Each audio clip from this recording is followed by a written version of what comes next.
Hello, everyone, and thank you for tuning into my podcast, Xena, Life is a Dominatrix. This is episode 39. This will be aired on Tuesday, May 9th, 2023. Before I begin discussing today's episode, I do want to mention that each and every my podcast episodes, I have a link to my Venmo page for tips. Tips are not obligated, but tips are greatly appreciated, so thank you very much. And also on May 5th, was my birthday, and I really appreciate all the birthday wishes, birthday gifts, birthday tips, more birthday wishes, and that really brightened up my day. And also on May 5th, I hosted my very first event here in New York City, Burlesque Night. All the performers did a spectacular job. And May 6th, I hosted Kink and Queens, and the performers, as well as myself, we all had a great time, and it was very visual, very artistic, very fun. And upcoming events that I have going on is this Friday, May 12th, Freak Show Friday with my Coney Island friends, and May 13th, Saturday, Kink and Queens Part 2. At any rate, let me get going with this topic today. The topic for today is Q&A time, Part 6. Part 1 through 5, I have different Q&As on my previous podcast episodes. And a lot of people still ask me random questions, so I picked out a few questions to answer today on this episode. Question number 1 from a friend on Facebook. What are my musical influences? Great question. So to answer the question, I grew up to house music and hip hop back in the 80s and 90s. I'd make mixtapes and record mixes at 10 p.m., 11 p.m., 12 a.m. I loved staying up late after my parents went to bed. So I'd just listen to the boombox. I'd listen to the beats from B96, WGCI, sometimes WCRX. These were different stations in Chicago. I knew that the music after hours was so much better than the crap that they played during the day. So I'd record these different mixes, and then I'd pass out my cassettes to friends in school. I do remember telling my mom, hey, can you buy me blank tapes? I just loved recording, and I was like 10 years old at the time, around that age. So when I was like 13 or 14 years old, I'd go to the Mega Mall in Logan Square. The Mega Mall has totally disappeared. They tore down the Mega Mall. It was on Milwaukee Ave in Chicago. Anyway, I'd go to the Mega Mall in Logan Square just to buy blue or red house music cassette tapes. In high school, my musical tastes changed. I had friends in the alternative clique who enjoyed listening to Nirvana or White Zombie, then had friends who listened to hip hop, friends who listened to house music, then the goths. For me back then, they were the goth people. They were the most interesting in high school. There was a teacher in school who handed me a cassette tape of Bauhaus. It was I can't remember the album, but it was two cassette tapes of Bauhaus. So I played these cassettes over and over again on my Walkman. Something about those tapes really drew me in. Then I learned about Susie and the Banshees. Then I learned about Skinny Puppy. Then Ministry. In my later teens is when I found out more and more obscure bands such as Throbbing Gristle, Chris and Cozy, and Cabaret Voltaire. Regarding music, it's good to have an open mind and to be into a wide variety of genres. Last year, I've seen bands such as Patti Smith to Diana Ross to Nitzareb, Front 242, Psychedelic Furs, etc. Music brightens the mood. It brightens the day. It's inspiring. Especially great lyrics that connect to how you're feeling at that very moment. So to answer your question, I have lots of musical influences. I have a special love to classic house and classic hip-hop because it reminds me of my childhood. I still got to visit the birthplace of hip-hop on Sedgwick Avenue in the Bronx. I have a love for classic punk rock music. New York punk rock, British punk rock, Chicago punk rock, LA punk rock. They're all very different actually when you listen to the styles of the punk rock. It's very different. So I prefer like 70s or early 80s or 80s punk rock. For industrial music, I love industrial music, of course. Goth rock, I don't listen to much goth rock anymore, but when I do, I put on my go-tos, which are Bauhaus and Susie and the Banshees. Also, I love 80s new wave. It brings me back great memories of going to Neo to listen to Dave Roberts DJ on Thursday nights in Chicago. Sadly, Neo has been turned into a daycare center, and I'm heartbroken that Dave Roberts passed away earlier this year. There were also industrial nights that I'd attend to. Sometimes the DJ would play this loud, angry industrial power noise, which I didn't care for. But my go-tos for industrial music are Skinny Puppy and Ministry. More obscure experimental industrial go-tos are, of course, Cabaret Voltaire and Throbbing Gristle. When I session, I play a wide variety of music. I recall a dungeon party I threw. I randomly played house music. It's my party. I could play whatever I want. And the people enjoyed it. But for scene music, one-on-one, I personally enjoy melodic, dark, experimental music with great beats. And when I work out, my go-to is Metallica. Specifically, the first 3 albums by Metallica. It's just the hard guitar, rhythms, the vocals. It just gets me going on the treadmill. Or even some of the mixes I've created and have added on my SoundCloud account. If you're on SoundCloud, look me up. My username is Xena Romanova. For tidying up my home, I listen to the iPod Shuffle. Iggy Pop will come on, then Frank Sinatra, then Charlie Parker, then Depeche Mode, then Lords of Acid, Nine Inch Nails, Grandmaster Flash, then mindless techno. You get the gist. So music is life. Music brightens up the day, brightens up the soul. I love music. And boy, that was a long answer. So, question number 2. Another individual on Facebook. A comment about individuality. It's important to not pretend to be something you're not, he stated. And I stated, I agree 100%. So when I started out as a dominatrix, quite a few people have asked if I was named after Xena, the warrior princess.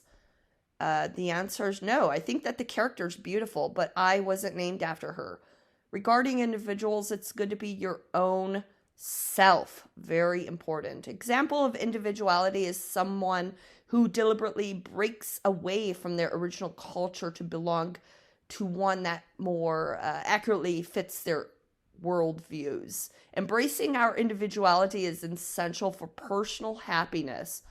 Trying to hide or change who we are to fit someone else's ideals lessens our sense of self-worth, causing self-esteem to plummet and insecurities to soar. Your sense of self refers to your perception of the collection of characteristics that define you. Personality traits, abilities, likes and dislikes, your belief system, and the thing that motivates you. These all contribute to self-image or your unique identity as a person. Very important. So nowadays, like, for instance, one celebrity will get like Botox on her face, lip injections, and then others will copy, and then others will copy. A prime example, the Kardashians. They have a certain look, and I mean, they're beautiful and all, but people more and more, they copy the look. They want to look like the Kardashians. It's like, just look like you want to, I don't know. I guess the Kardashians are inspiring to some individuals, and but to copy their look to the T is not good, in my opinion. So just Yeah, I mean, sure, it's great to have influences, but to copy somebody's personality traits, their looks, their styles to the T is not good. And actually, in reality, Kim Kardashian copies Naomi Campbell's style. Like, for instance, Naomi will wear something from the 90s and another outfit from the 90s and another outfit and another outfit. And Kim wears the same exact outfit, but in a different decade. So it's like they also have inspirations as well. But where I'm getting is just be your own self, be true to yourself, be your own person. It's very important. And that was question number 2. I'm happy to answer that question. Question number 3 from Anonymous. What are your fetishes? I listed this on my website, actually. My personal fetishes involve wearing luscious latex outfits, gorgeous cinched corsets, beautiful lingerie that accentuates my figure. I love putting on a pair of divine heels or lacing up my legs and feet into a pair of sensational boots. I want my feet caressed by strong hands and being pampered like a goddess. Also, I can't forget a soft pair of stockings and gloves. I love having my way. I love taking someone somewhere they've never been, educating an individual, making fantasy reality. Someone might fantasize being dominated. Their first dominatrix is typically myself. And I tell the person, I said, really? You've never seen a dominatrix? They're like, yes, you're my first. So I do feel honored to be someone's quote unquote cherry popper, so to speak. Having a positive, kinky, fun experience with someone is also fantastic. So having a lot in common with somebody is great. And so certain clothing items are my personal fetish: latex, leather, lace, lingerie. Makes me feel sexy. It's a personal turn on. Also, having a collection of heels. Preferably, my go-tos are stilettos or little platform heels as well. Those are my go-tos. Regarding boots, I love a good pair of shiny knee-high boots, black leather boots, or thigh-high boots. And for boots, I had a fascination for boots when I was very young. I remember wearing cowboy boots, and then in school I had another pair of boots, and I don't know, it was just a fascination for boots. And then when I became a teenager, I think I was watching Pretty Woman with Julia Roberts, and those black thigh-high boots, oh my God, it made me, like, it was a turn on for me to see her wearing these black thigh-high boots. And yeah. And regarding latex, I discussed latex in a previous podcast episode. Latex is also a personal turn on as well. So I'm happy to answer that question. So question number 4 from Anonymous number 4. What are some good traits to look for in a newbie? I get this comment like often. Do you see newbies? The answer is yes, I do see newbies, novices. I'm happy to educate them. But what are some good traits to look for in a newbie? Someone who is trustworthy, respectful, kind, honest, positive, clean, a sense of humor, hardworking, dedicated, devoted, experimental, an explorer, open-minded, a person that enjoys communication, a good smile, someone who enjoys just letting go, someone who genuinely enjoys serving his dominant, someone who has lots in common with myself, and of course, somebody that's kinky, someone who's open to exploring different kinks. So those are some good traits, in my opinion, that I look for in a newbie, in a submissive slave novice. And I just like to have a great time. So that was the answer to that question. Question number, I believe, 5. A friend on Twitter had stated, I have to care more about myself. Self-care. Self-care is not selfish. Self-care is what you need. It's so important on an everyday basis. So if you're craving a dessert but you don't want to cheat, since it's not your cheat day, then cheat. If you have a deadline at work that you must meet, then take a breather and meditate for a couple of minutes. If you're stuck in the office with no window in a cubicle, then get outside and breathe in that fresh air. Soak up the sun. Not a sunny day that day? Then get outside anyway and take a breather.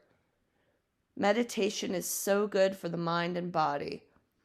At home feeling stressed or anxious, then sit on the floor, cross your legs, place your palms up on your knees, close your eyes, breathe in through your nose, and exhale through your mouth. Open your mouth when you exhale. Take 10 to 20 deep breaths. Not quickly, but just take your time. Keep your eyes closed when you're doing this. Once you're done, open your eyes and tell yourself that everything will be okay. Self-care. Pamper yourself. Get a back massage. Reflexology. So many pressure points in your feet. You walk every day, so you need a good foot massage. Also, massaging your legs. Reflexologists, they do that as well. Get a manicure or pedicure. Get your hair cut at the barber. Acupuncture is fantastic as well. Treat yourself. See an item of clothing you like. See a new pair of shoes, a new fragrance, a new wallet, or another accessory. Then treat yourself. Don't feel guilty at all. Travel. Taking a vacation from it all. Having you time is not selfish nor greedy. Dream about going to a destination? Then go. What does Nike say? Just do it. That's actually one of my favorite slogans of all time. It's so clever, brilliant.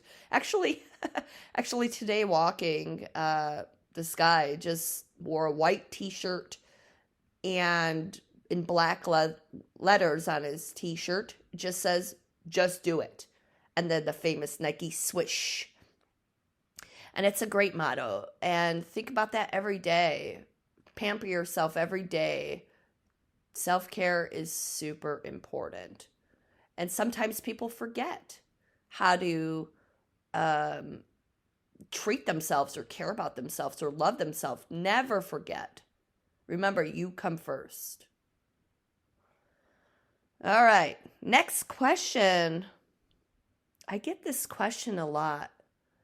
And I think I've answered it already, but I'll answer it again. Why New York City?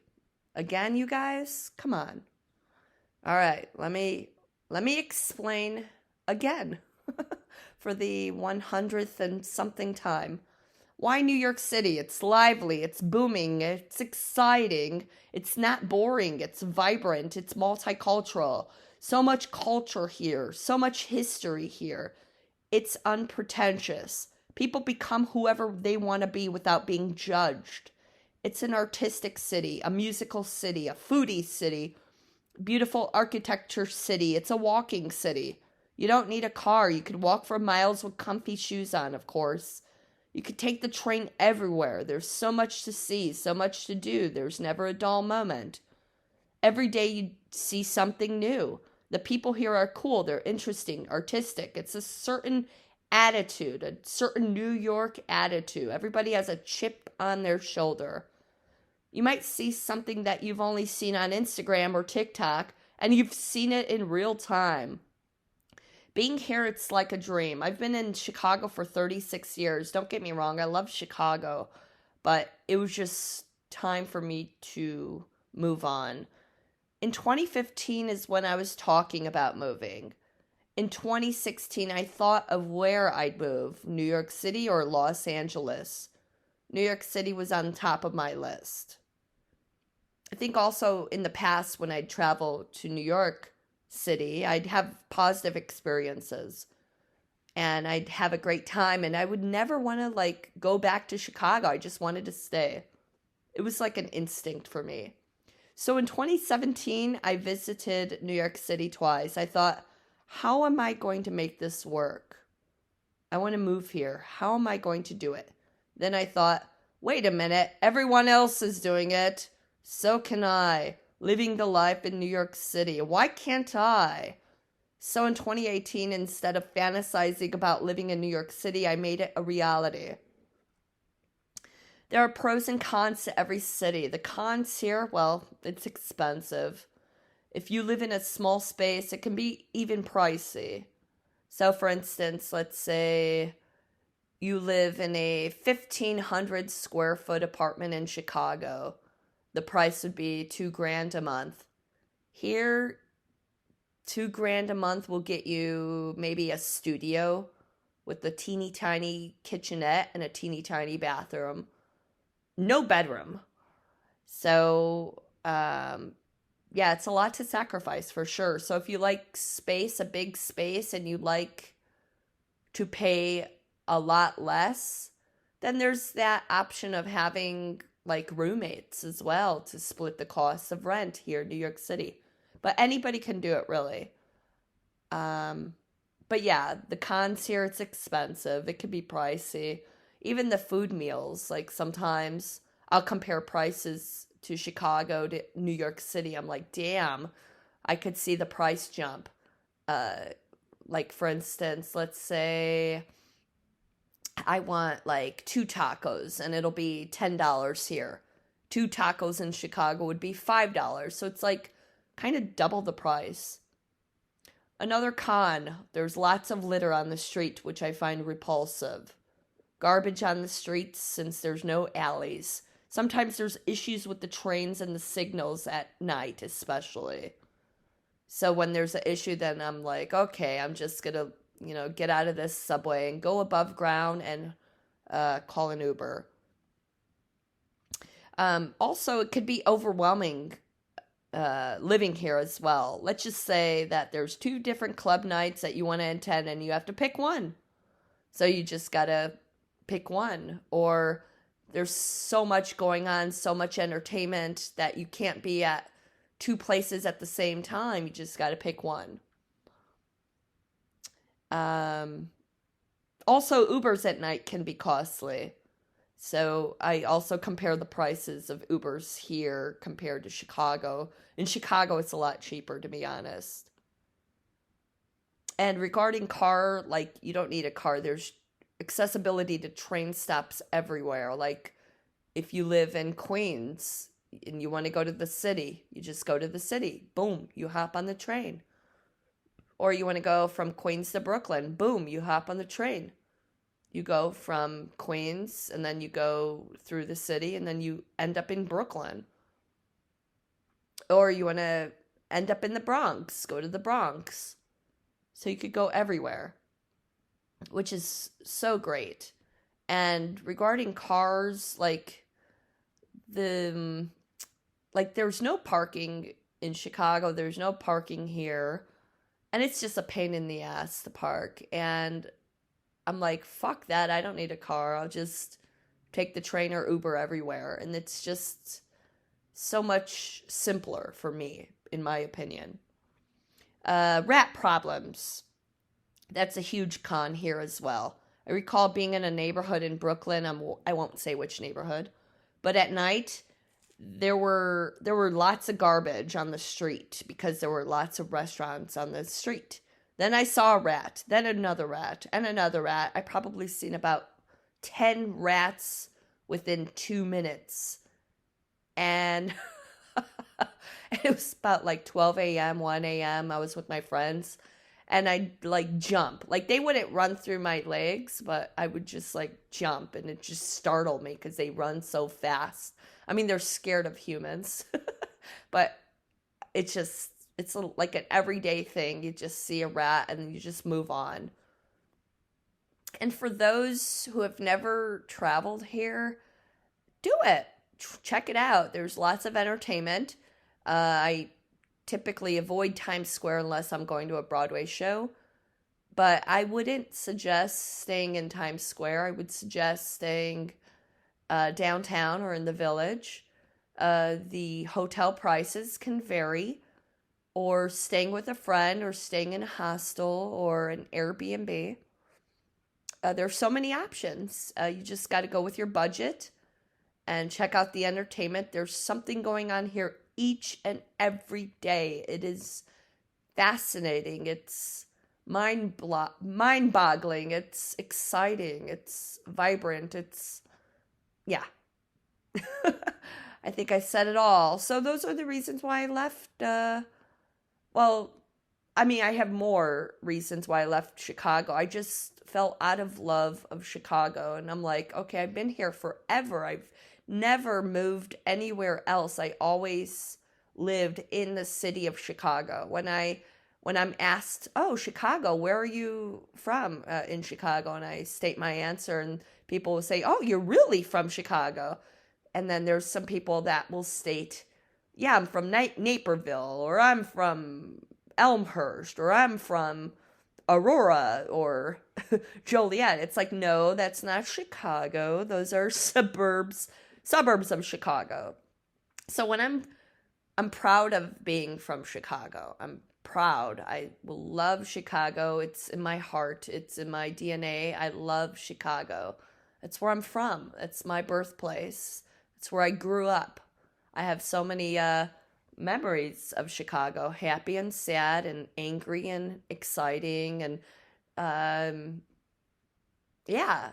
And growing up in Chicago, I've seen a lot. I've done a lot. I'm happy I'm from an urban place for sure. And then to move to another urban city, it's really something. And when I would see people like meet up with friends or family in the suburbs of Chicago, I'd be like, "Ooh, I just want to get back to Chicago," because I'm just so used to that urban lifestyle, the noise, the music, the cars with the boom boxes beating, that bass.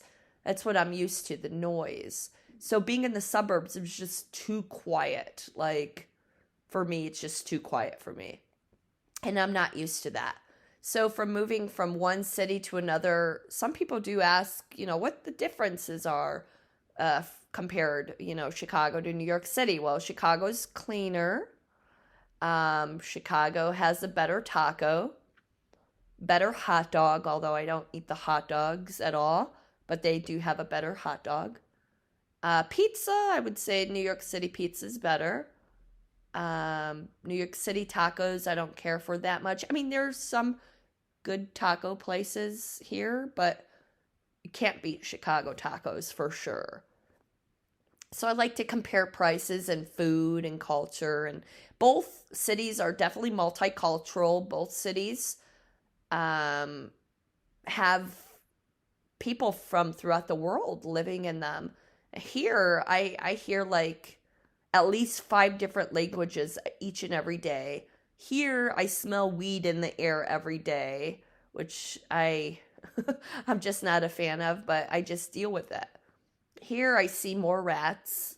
Here, I see more garbage because Chicago has alleys. Here, there's no alleys. And yeah, I was in Chicago in late April, and I kept saying, like, wow, it's so different. It's so different. There's new buildings. There's new pop-ups. There's, like, it's Chicago's building, it's building, but, like, the neighborhoods that back in the day were poppin', were lively. They're not so lively.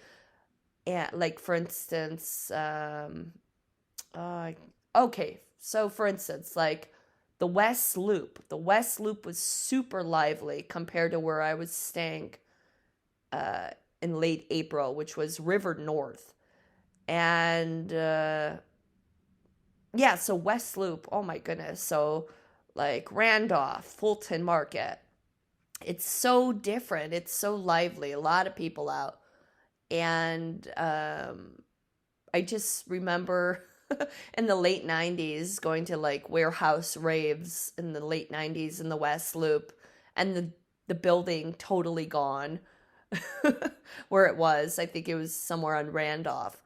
And as well as the dungeon party that I would hold some of my parties, that building is totally gone. That was also like in the Loop. That building gone. Now I think it's like an office complex with condos above or something. And then when I went to Logan Square in late April as well, like Milwaukee Ave, it brought back memories of my teenage years. Like I'd hang out in Logan Square with friends who lived in Logan Square, and back then it was gritty, it was dangerous, and I just hung out with them, and now it's totally different. The buildings are gone, the mega mall's gone, new restaurants. It's lively, it's booming, and I like that about Chicago. It's growing, but it was still very different. And pockets of Chicago were very quiet, and I'm like, okay, where is everybody? Where is everybody? And then going to Pilsen, traveling to Pilsen on Monday night, I think it was April 24th, I believe. Monday night, like there's usually a lot of people walking around 18th Street. And when I went there on that Monday night, it was empty. It was like ghost town. And it was like 11 p.m., 12 a.m. And still back then, there would be people out.